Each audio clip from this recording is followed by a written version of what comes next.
So kami ay bibisita kay Mommy Pig dahil ilang araw na lang ay manganganak na ito.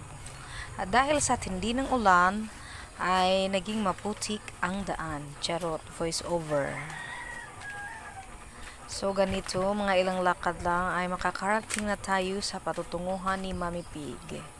So bali ang due date ni Mommy Pig ay February 14, so February 9 ngayon. So 5 araw na lang, kaya binabantayan namin baka siya ay manganak. Before and after kasi pwede siyang manganak. Ayan. Kapayas. Papaya. O diba? Mabuti na lang ay umaraw ngayon. Hello, banana. So, shout out Daniel, siya ang nagdala ng feeds. So, ayan, makikita na natin si Mommy Pig. Yung bahay ni Mommy Pig ay ewan, hindi pa nanlinisan. Oops, dahan-dahan. Hi, Mommy Pig. Ayan, Mommy Pig. guys. So, ako pa lang yan. Ang sexy-sexy naka-short. Kasi nagpapakain ako kay Mommy.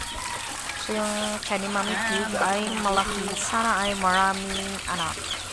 Last week po, na nanganak si Mommy Pig, ay mayroon siyang 20 piraso o 20 na mga biik. Pero, dahil hindi namin alam na ito pa lang si Mommy Pig ay nangangagat ng kanyang anak pag siya ay na-stress sa panganganak. Pero, kalaunan ay nagiging mabait din naman. Mommy Pig. So, sana ay marami din siyang anak ngayon.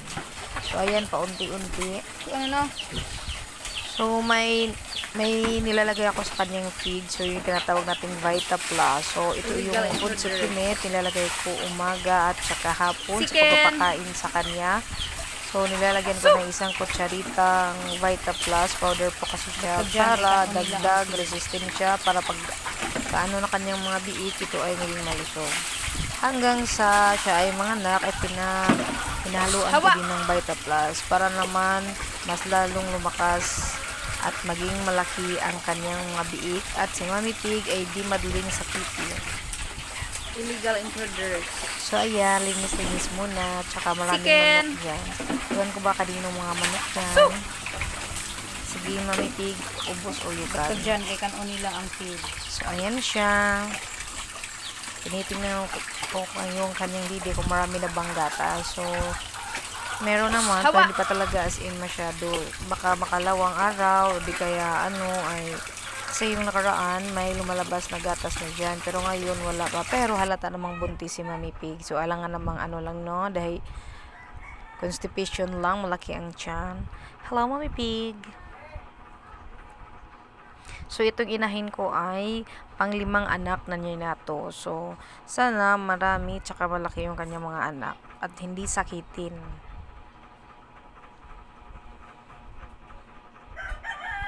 Yan, habang nakahiga si Mommy Pig, so, ano ba yung Tagalog ng hinikap-hikap, hinimasimas ko ang kanyang tiyan. Siyempre, practice. Pagdating ng panahon, pag siya nagpapadide, ginaganyan namin yung kanyang tiyan para yung ibang biik ay makadide sa kanya. So, ito yung mga illegal intruders na mga manok.